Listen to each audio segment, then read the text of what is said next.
And then you see Apple announce a joint venture with them that they're putting, Apple, the technology company, that they're putting $500 million into a processing plant, I think, in Texas.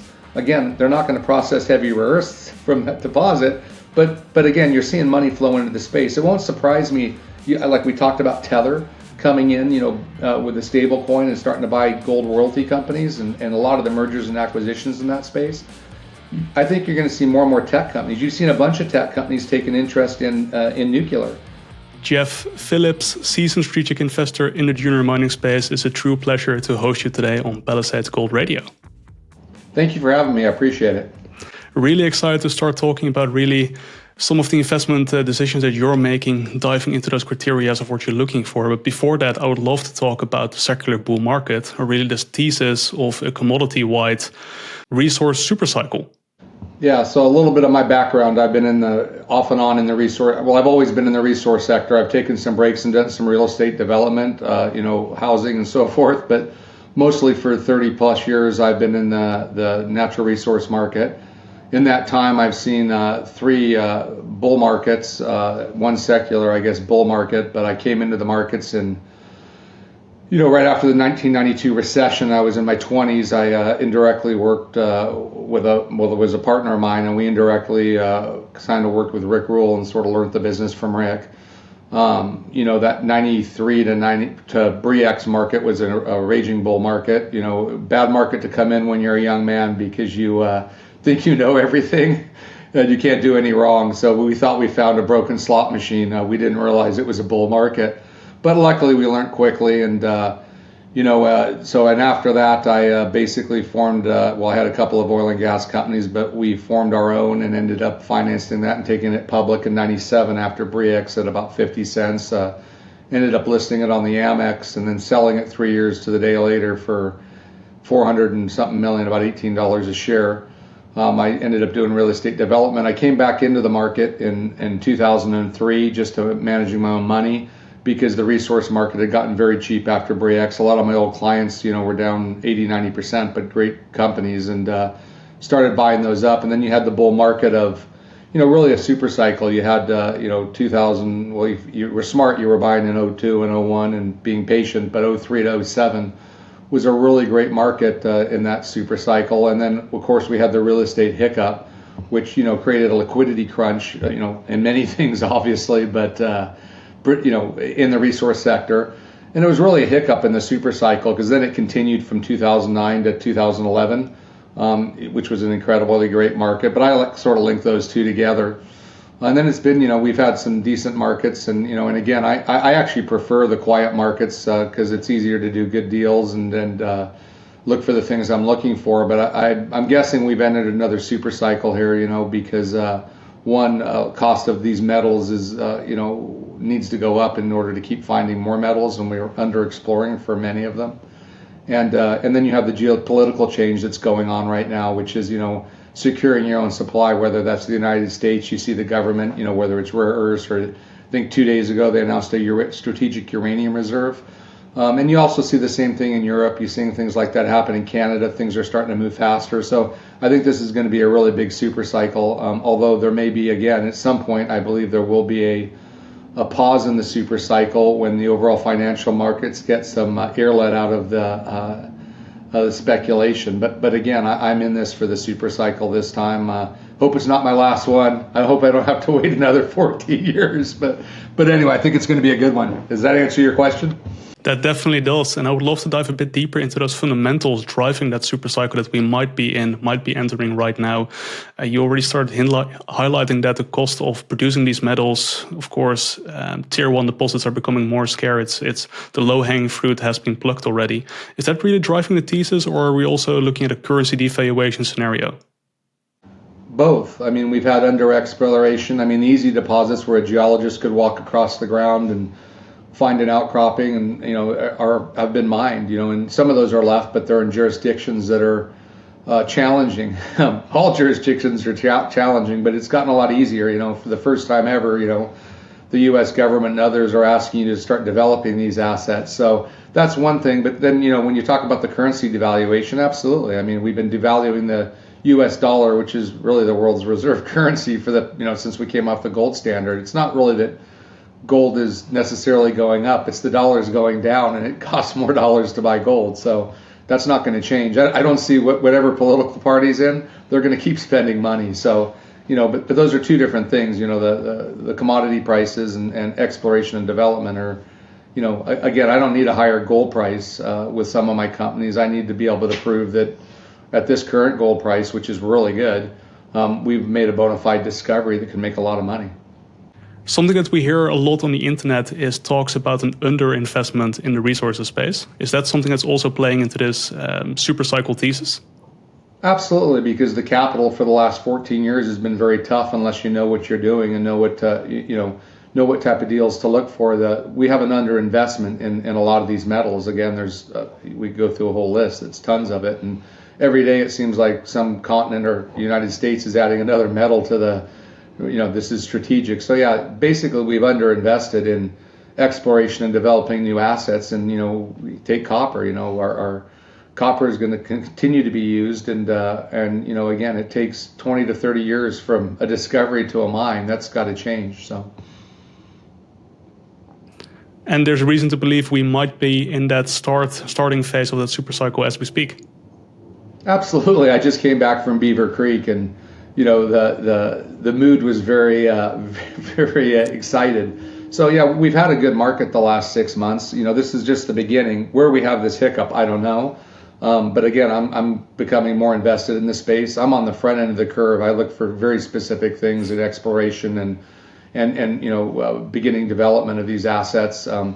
Unfortunately, what you see when you have a bull market is everything starts to move up, and it becomes and again at the beginning of a bull market, people are a little bit nobody would buy something a year ago on the front end of the curve, and now it's somewhat easy to raise money, and you're going to see all the people come out pitching deals, and a lot of this stuff is most of the junior mining market is mining paper. They're not actually trying to find anything. So there's two types of mining going on. So you really have to know what you're looking for when you're looking at a junior resource company, which again is what I specialize in. And I don't know who your listeners are, but this isn't for most people. I mean, this interview is for people that have experience or have invested in the junior resource market and most likely have lost money because, again, it's a tough market. But if you know what you're doing and you know what to look for, you can even your odds. And again, most listeners shouldn't be in the junior market. If you believe gold's going higher or uranium's going higher, you should consult a financial advisor or have a good newsletter writer or that has a track record that's advising you. But again, if you think uranium or gold are going higher, you're probably looking at like an Agnico Eagle, a Newmont, a Barrick. If you want exposure to gold, if you're looking at uranium, you're looking at something like a Cameco or even a Denison, or I can't think of a few others right now, but that's what most people should be focusing on. The junior resource market, from exploration to bankable feasibility study, is a very high risk market, and you need to get good advice. So but I look for very specific things when I'm financing a company, especially when you get to a bull market, because what ends up happening is everything comes out of the woodwork, and a lot of this stuff is just recycled moose pasture. So, and again, it doesn't mean, again, I've seen, in a bull market, I see the recycled moose pasture. You can have a 50-cent stock that goes to $10. I won't name the stock, but for the last 20 years, it's how I know we're in a bull market. They moved from 50 cents to $1 to $1.50. When this ends, it'll be $10 again. It's still not going to be a mine. It's never going to get permitted. So again, doesn't mean you can't speculate, and that's what this is. It's not investing. It's educated speculating in the junior resource market. And again, you have to look for specific things and outline your criteria. Today's episode of Palisades Gold Radio is proudly brought to you by our parent company, Palisades Goldcorp, Canada's leading junior resource investment vehicle, trading on the Toronto Venture Exchange under ticker symbol PALI. With equity and warrant positions in over 200 companies, ownership of mineral projects and royalties, and a 15% stake in newfound gold, Palisades offers investors powerful, leveraged exposure to precious metals, uranium, copper, and other critical minerals. Palisades shareholders directly benefit from our team's extensive industry knowledge and access to deal flow, opportunities historically reserved for a small group of investors. To learn more, visit us at palisade.ca and join us in our mission to level the playing field for investors. Now, back to the show. Really appreciate you breaking that down, Jeff. And I would love to dive a bit deeper into really you. You, of course, already started outlining your background at the start. Please shortly recap that and dive into what you are doing right now. Yeah, and the key there is you, because what I'm talking about is what I'm doing. I'm not recommending anybody else necessarily does this. If they can glean something from it that helps them, great. But I typically, again, I'm an investor in private placements. I do buy stock in the open market if I like what's going on, or I see the drill holes or proving something out. But what I look for, two things in a junior resource investment before I make it. And again, most of my companies I act as a strategic advisor. Sometimes I call it parental supervision. But basically what I'm looking for are two things: structure and people. So I want to be investing in people in the business that have actually built something before, or in a cycle have had something do very well, because not everything gets built into a mine, or they've sold a company. But the most important thing to me is structure. And when I say structure, everybody always says, oh, you mean shares outstanding? And that's not really, that is part of it. But what I want to see is that companies that I'm financing, especially on the early end of the curve where I'm at, $5 million to $40 million market caps. These are tiny companies. I want to see the people that have been successful, and I want to see that management owns a lot of the company, and that the shares they own, I don't want to hear they own 40% with their friends and family and whoever else. I want to know how many shares are fully reporting on CDAR. So what that means is that the management and the directors own a significant chunk of the company, and I can see how many shares they own. The second thing in structure I want to see is that the other shareholders, if I'm, there's prior shareholders to me, or if I'm doing the deal myself, I want to make sure those shareholders are on the same page. Unfortunately, in the Canadian and Australian junior market, you have a lot of short-term players. You have warrants, you have these private placements. And when I left the business and retired back after I sold my oil and gas company, the rule was that if you did a private placement, you had to hold the stock for a year, and that's why you got warrant coverage. When I came back into this market, I was stunned to learn that they reversed that to 4 months. What can you get done in 4 months? So, you're really renting the capital when you finance as an executive of a junior company. You're borrowing the money, and you want to know those people are on the same page. And I want to know as a shareholder so my group, and so I have friends that come into these with me that have the same time horizon as I do. So you've got the structure that the management owns a significant chunk of the stock. I want to know who the other shareholders are. Are there other reporting insiders that have taken a large chunk? Some of my deals have outside funds that own 15, 16%, or a major mining company on top of management. I know their goal is to actually build something. I liken it to getting in a boat to cross the ocean. I want to know that most of those people in the boat are going to stay in the boat and at least to get to the other side. I don't want to have a bunch of people jumping out of the boat, which is what happens, and you don't have the support for that company, and it's a vicious treadmill to having to keep raising capital. I want to see my companies be able to raise capital as they make their milestones at higher prices.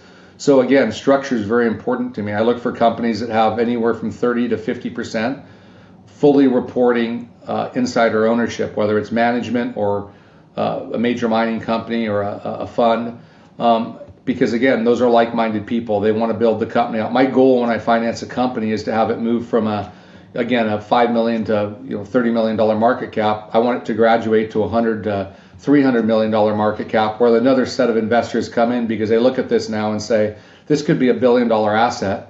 And they write even bigger checks, and that way I've done I've made money, I've done well, and I've advanced the company. But that isn't a 4-month process. That's if you're lucky, that's a 1 to 3 year process. So.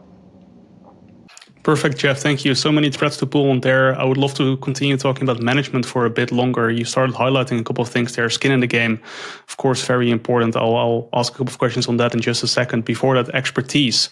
How do you really evaluate that? And how specific expertise is specific enough for the job at hand? Well, again, there's different expertise at the top. A lot of the companies are run by geologists. You have to evaluate the person. Some of these companies are run by, business people with geologists under them. But really what you're looking for is, what have you done in the past? You have to kind of figure it out. It's really easy if someone says, I can give you examples, like John Black is a gentleman that runs two companies right now, Regulus and Aldebaran. They were companies I financed when they were much smaller market caps. Now they're $200, $300, $400 million market caps. But John actually sold a company, I can't remember the name, to First Quantum, and these were spin-outs. So here's a guy who sold a company and made every shareholder money. And there's strong insider ownership in his companies. He's trying to sell a company again. Another company is Luis, who's the CEO and a past client of mine, Bravo Mining, which is $400 million market cap now. Luis owns 50% of the outstanding shares, fully reporting. Luis is going to either, if he's successful, he's going to make a boatload of money, but that's his goal. He's not selling stock, and and again, they've been successful at raising $70-80 million at this point, and these guys have skin in the game. And in Luis's case, he sold his last company that he helped put together, and he's got other things too that he's done, very accomplished. But he sold a company for $450 million, and all the shareholders made money. So that's easy to look at. Sometimes I finance people that haven't sold a company, or again, there's different criteria, but again, reading the people and what their goals are, it really comes down to insider ownership. Someone like Bob Dickinson at the Hunter Dickinson Group, I'm in a few deals with Bob, and Bob's in the Canadian Mining Hall of Fame. He's got more energy than I do at 76 years old, which is pretty impressive. I have a lot of energy. Some people say I'm hyper, and I'm being pretty calm today because I'm on my first cup of coffee. But Bob's a guy that, again, he doesn't need to play the junior mining game like most of the junior mining players. He's there to, as he says, I'm there to find and then transact. And what he means by transacting is do what he's done in the past, sell a company. Doesn't mean these guys will necessarily be successful again, but I like to see that track record that they've actually built something, or in many of their cases, multiple things. So, but I have a few companies, again, that one of my companies, the gentleman did not work for the same company for 13 years. It was successful, but I was impressed in the fact that he worked for the junior for 13 years and stuck with it. And it's a silver play, and it's a well-structured deal and good ownership. And, we're drilling right now, and, with any luck, Mother Nature will give us what we want. So, that's that's how you evaluate people. What's their record? And you have to be careful, because a lot of times you'll see, I love it when I see, so-and-so raised over $1 billion. Well, he was at a brokerage firm that raised a bunch of money. If I counted every funding that was ever done for any company that I've ever been involved with, even after I wasn't involved with it, I've probably raised, billions and billions and billions, but I didn't raise that money. So a lot of these people pad their resume. But again, look for people that have sold something before, or in a boom in a commodity, their company did really well. 1,000%, 2,000% winner. Those are the kinds of people I want to be involved with for 1 to 5 years. Excellent. And talking about skin in the game, of course, I appreciate the importance of that to really align incentives. Do you make a distinction between founder shares that were, for example, acquired for free, of course, for founding the company, or shares that were bought in the open market / shares that were bought in a private placement? Absolutely. I don't like to see companies. I look, when I get off this show, I've got probably 7 emails backed up, and they send me the PowerPoints, and the first thing I ask is send me the share structure. Where were your past financings done? If they can't, and a lot of times they can't even figure it out, but I want to know where every share was sold. So if I see that they sold half-penny shares and 40 million, again, I'm not even going to waste my time looking at the geology. There's a rare occasion when the founder stock is, again, if it's all locked up, but a lot of, as in fully reporting, that can play a big role. Again, if someone's, locked in and they're the chairman of the board and they set the company up and it was a 5-cent round, but I'd like to see people actually at least write some sort of check. Hey, not a penny. How about 5 cents? How about 10 cents? But again, it really comes down to the structure again. I was having a conversation with Rick Rule about it, and Rick's a value investor and probably the best in the business. Everybody knows who Rick Rule is. So, but even Rick, when I explained to him, and I don't disagree with Rick, you can finance a company that is way undervalued, but if their share structure is not good, their cost of capital when they go to raise more money is not going to be as good. You want, if you have a company that's undervalued and their structure is good, the cost of capital, and that's what I want. I want to see other people want to come in at higher prices as I'm a shareholder, and as the company develops, they have to meet their milestones, and That's why it's important. That's why structure is so important in these deals. So again, if you're in the junior resource space, and take a look at all your companies. And the other thing I should say, a very important thing, is that I typically have about, depending on the markets, in a real bad market, I'll have, eight big positions that I own shares in, and I do some consulting for. And in a bull market, I'll have, 12 to 14 maybe. And then I have other investments that I'm not, advisor. They're somewhat large investments for people I know. But what most people in this space do, and again, I'm not recommending this space to people. I'm saying if you know the space and you're already in it, or you're a high net worth individual looking to get into it, make sure you get good advice. Don't just listen to everything you hear on through email and interviews.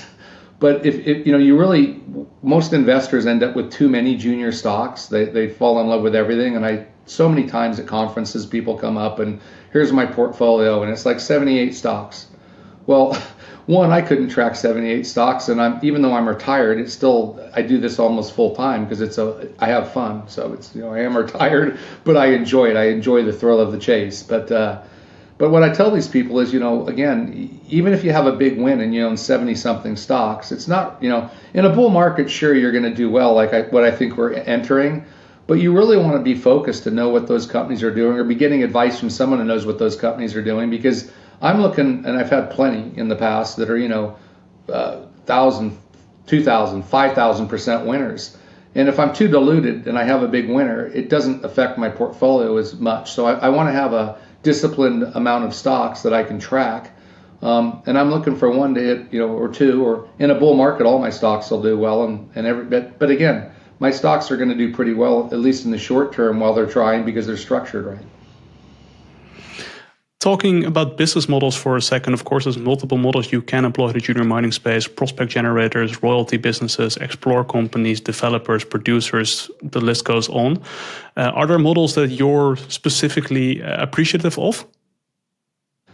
Yeah, there's models I'm specifically appreciative of. Again, I'm not in the producer side. I'm in the high-risk junior side. I don't even own any...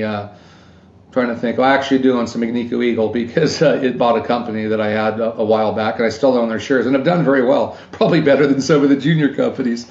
But you mentioned the prospect generator model. The prospect generator model, for those listeners who don't know that model, and instead of raising capital, which all these companies are constantly raising capital, right? They're not making money.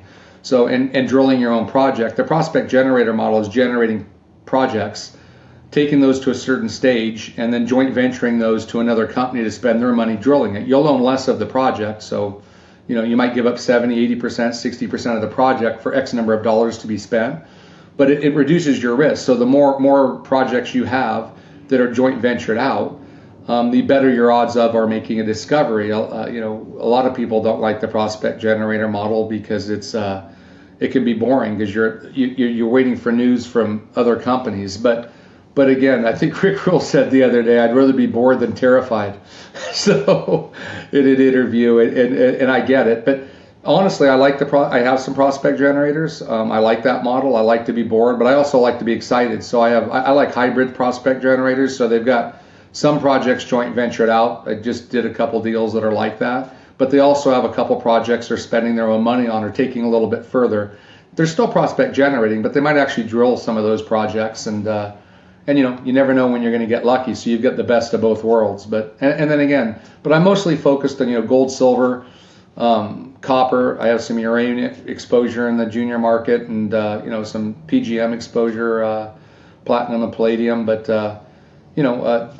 and you mentioned so the prospect generator model is a great model, but again, you have to have someone who knows what they're doing running that. It became popular, and a lot of people started prospect generators, and if you're not generating partners, it's not a very good model. But so you want to see people that are generating, multiple partners, spending hopefully as much money as possible to earn into that project. So the royalty model, royalty and streaming in the natural resource space has been a very successful model. Back in the 90s, there were companies like I know it was called Silver Wheaton at the time. I think it's Wheaton Precious Metals now, Royal Gold, Franco-Nevada. These companies, were less big than they are now. They're many billions of market cap companies, because there's so many less risks when you have a royalty or a stream.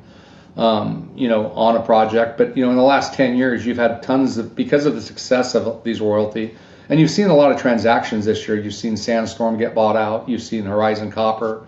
You saw Triple Flag do a deal, which is a bigger royalty company.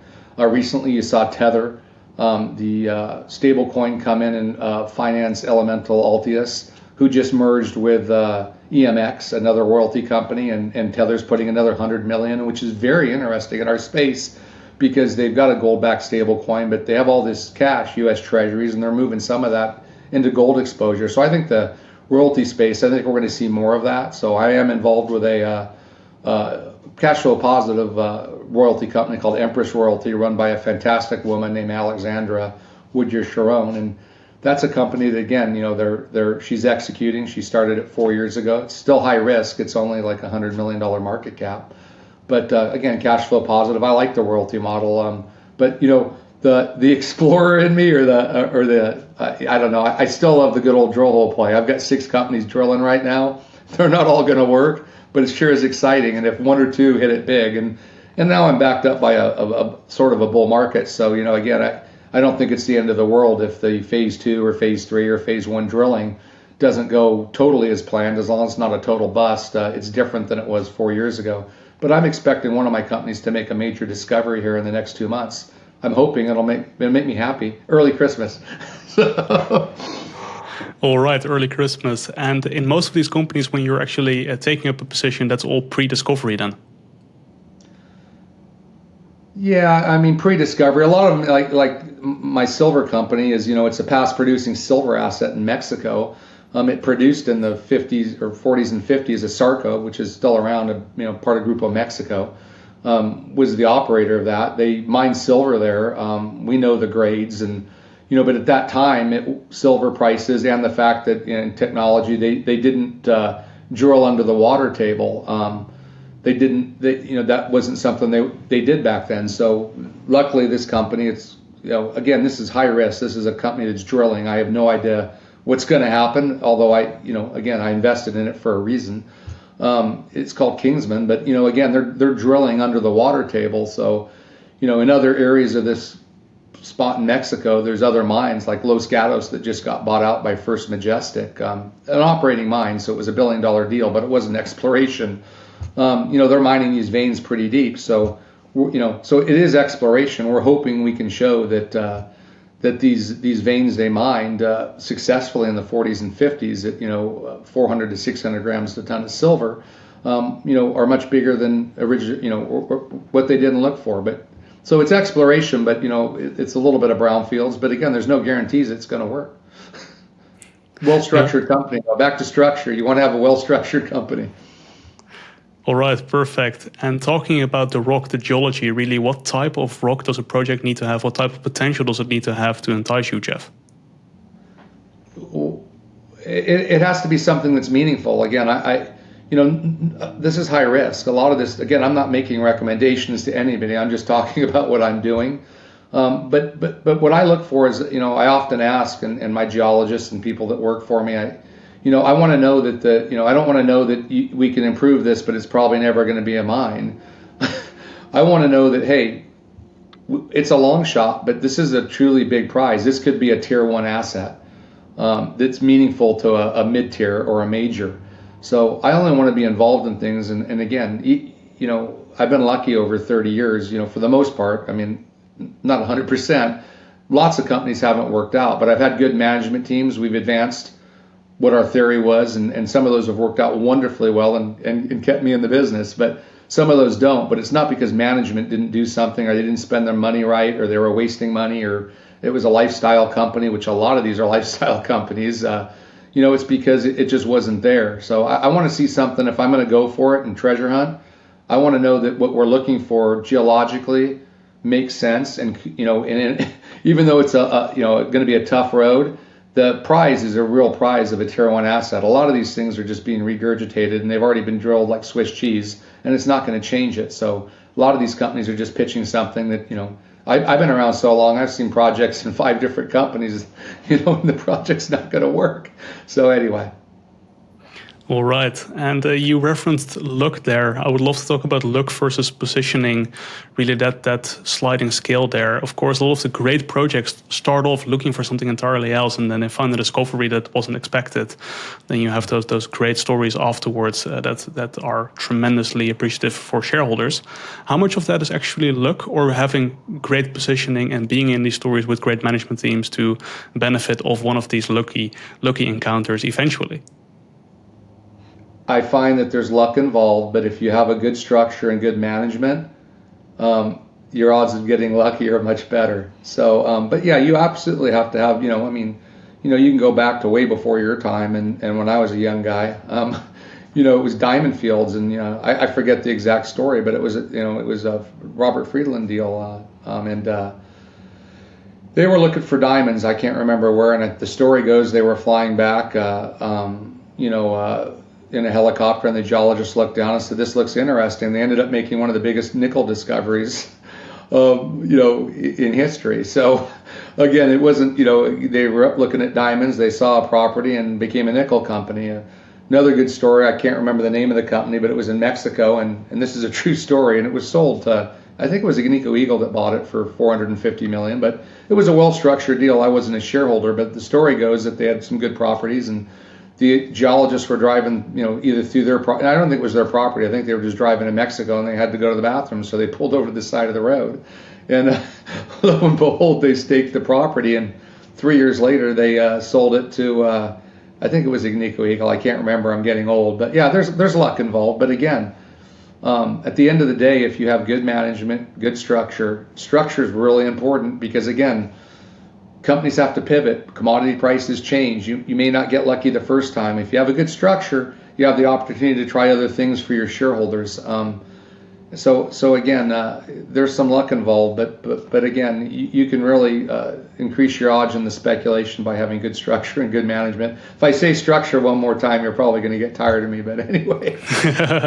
Phenomenal story there. And talking about commodities for a second, you referenced gold, silver, copper. Is there a short list of commodities that you're bullish on and therefore looking really to take up a position in a junior mining company, or you're just mostly looking at the value of the rock and making a bet on that? At different times, I've done different things. I mean, I was involved in 2008 and 9. I recognized that, it's funny now because everybody's talking about it, and they did back then. But I recognized through a little company I was involved with called Rare Element Resources. Newmont was drilling for gold. I invested in it for that joint venture program. This is like 2007, I think. But I started looking at the company, and they had in their reports they had this large rare earth occurrence. It wasn't a 43-101 resource, but it was obviously there.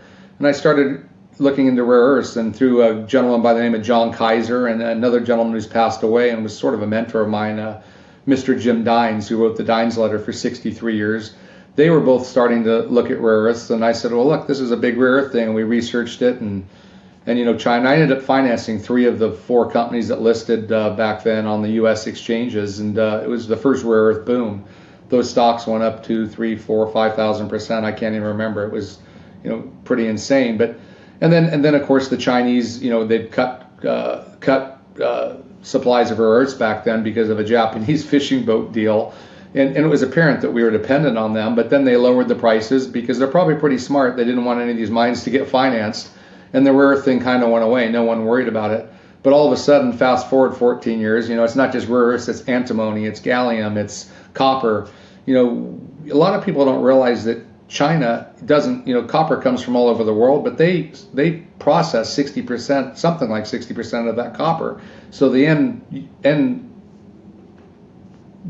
shipping back out to us is this copper that they kind of control. So this security of supply, it originally was like rare earths, and they still control that market, but there's lots of things they control. And so, yeah, again, going back, I like rare earths. The market's changed. People have figured out that it's not just about mining it. You also actually have to be able to process it.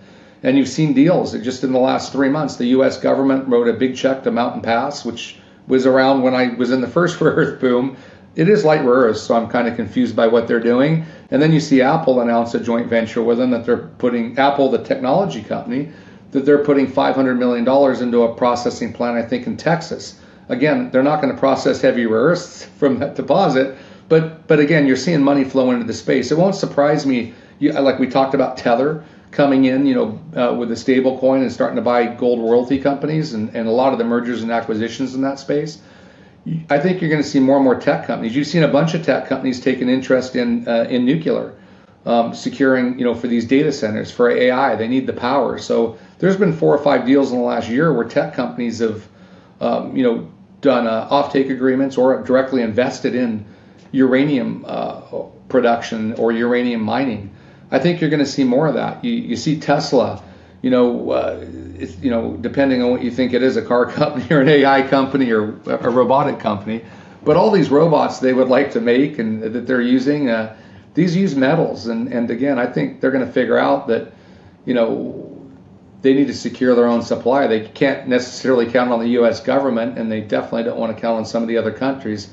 So you're going to see more and more money flowing into this space. And that's why I think this will be a super cycle that is bigger than any of the past super cycles. So, but I'll go anywhere if I think something's interesting. But right now I'm heavily invested in gold, silver. Like I said, palladium, platinum, copper, uranium, a little bit of rare earths exposure, and I'm sure I'm missing something. But again, it's not. I'll invest in anything if it makes sense and it has a good structure and good people running the company, right? So successful track record, good structure. I'm starting to understand that structure is important, and really that another leg under the stool of that super cycle for resources, securing your supply chains. That's a very interesting angle as well. Yeah, no, it's absolutely happening, and I think it's not just going to be governments. I think it's going to be multi-billion-dollar tech companies and other companies. Yeah, that could be great for the junior mining space. Talking about jurisdiction for a second, is there a blacklist of places that you will not go? For example, West Africa is seen as risky nowadays, or are you more agnostic towards jurisdiction? I'm very not agnostic towards jurisdiction. There's places I won't go. Sometimes it's because I had a bad experience, and sometimes it's because it's not, I don't understand that, or my network hasn't, again. So I prefer North America and South America, parts of Europe, some things in Asia, but I don't do a lot of investing in Africa.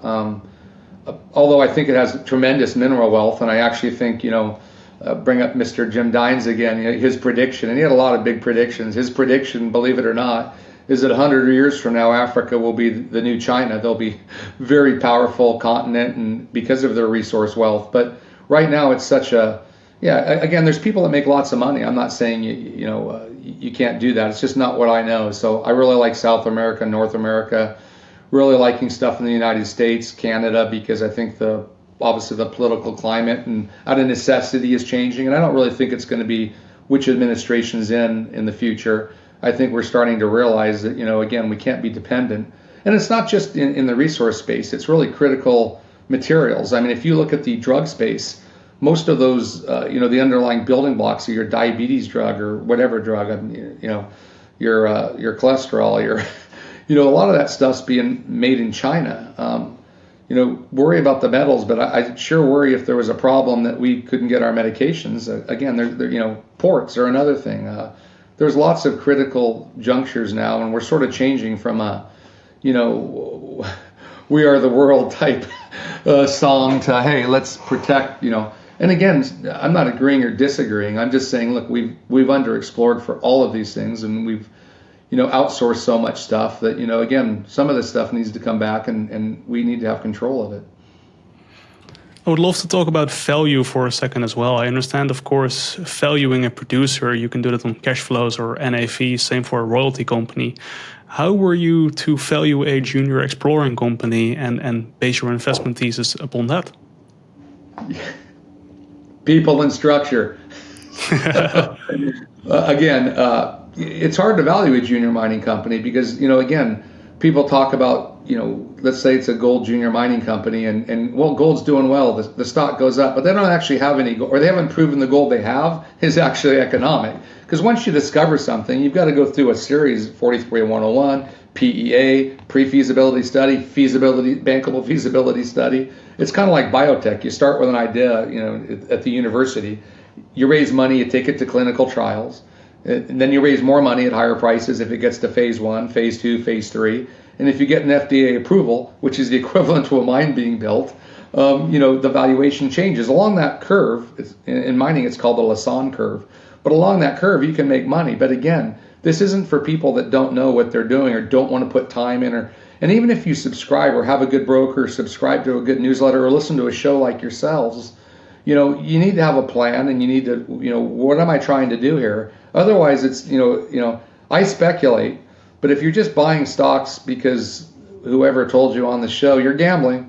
So it's just gambling. That's what you're doing. So again, at the junior market, you're valuing it on what people have done before. So there's guys who get much better valuations because they've sold a company, and women too, that have actually sold a company. So that even if they don't have a project, let's just say it's a shell, they're going to get a higher valuation because people realize they're probably going to go find a good project.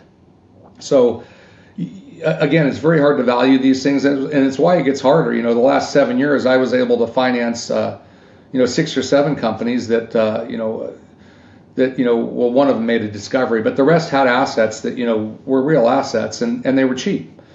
And cheap is relative. Now you're seeing more of a bull market, stuff's moving up, valuations for entry-level stuff are more. So again, it comes back to, if the bull market ends, I want to know that I'm in a company that's going to be around for a while, that's not going to roll me back. They probably won't because I'm one of their larger shareholders, but that they can stick it out and get to the other side. So again, the structure allows you to pivot, whether it's the overall markets or not having success on one of your projects. It allows you to pivot to another project. It's an odds game. You want to get as many shots on goal as possible in your portfolio and in each company. Jeff, being cognizant of the time, I know you have a meeting right after this. I would love to squeeze in one more question really on your role with these companies and what your niche is and what you bring to the table for these companies that you're a strategic investor in. Well, what I try to bring is, again, it's out of self-preservation, I guess. As a large shareholder, I want to make sure when they bring other shareholders in that these people are like-minded people. So I'm still talking to companies that, I'm still a shareholder in, but I'm not actively consulting for them. When I'm actively consulting, they pay me a fee. But again, that's not going to add up to anything if the company doesn't work. I need my shares to go higher and have a transaction, as Bob Dickinson likes to call it, transact. But, essentially, again, I'm sorry, what was your question again? I got off track on a tangent. What you're bringing to the table for these junior companies? I try to provide, experience. Companies come to me and say, hey, we're thinking about doing this financing with this person or this group. And my answer is, that's probably not a good idea. Or, hey, if you're going to do this, these are our 3 opportunities to finance. Well, this is your best one. This is what you should do. Or, hey, I help companies, especially as they're developing their asset, you've got to map out, what your objectives are. What's A, B, C, D. So many of these companies come to me and want me to finance them. And my first question is, whatever that is, again, I tend to be the worst negotiator. I'm the guy that actually doesn't take as many warrants, 5-year full warrants, because I want the company to succeed, make it to the next level. So when, for any junior executives that are listening to this that don't know the markets, probably quite a few of them. But anyway, the bottom line is that you shouldn't be planning one financing. You should be planning your next 3 financings. How do you finance it successfully? How do you develop your project? How do you have that news flow? And you still have to have some luck. Plan out where you're going to raise your capital, how you're going to do that, how the previous capital is going to help you get to that next level and not be a deterrent. So many of these companies raise money and they have no chance, even if they're somewhat successful, because they don't have good shareholders. They don't have a good team. It's got to be management, shareholders, and structure. And luck. We'll add luck at the end. All right. Well, so many other threads to pull on, like the dual-edged sword of words, like you started outlining. But I know you have the meeting. Jeff, really appreciate your time and your expertise today. Well, I hope this was helpful for your listeners. And remember, I'm not recommending anything. I'm just telling you my experience. Get good advice, listen to shows like your guys's, and you get lots of ideas, but do your research.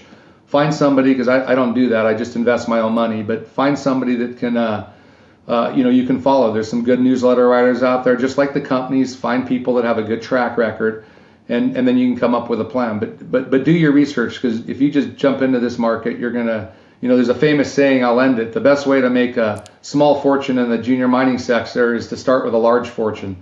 So it's a very true saying. So be very careful. Most people should not be in this space. Jeff, thank you so much for the generosity of your time today. Really appreciate it. Thank you for having me. I appreciate it. This podcast is for general information purposes only and does not constitute investment advice, an offer, or solicitation to buy or sell any securities. The views expressed are those of the host and guest and do not necessarily reflect the views of the company or their affiliates. Guests on the show are not compensated for their appearance. Certain discussions may include forward-looking statements subject to known and unknown risks and uncertainties that could cause actual results to differ materially. Listeners should do their own research, consult a licensed financial advisor, and not base any investment decisions solely on the information discussed. For a full disclaimer, please visit our website, and for full disclosure and risk factors of any companies referenced, please see full available disclosure and risk factors on their SEDAR+ at www.sedarplus.ca.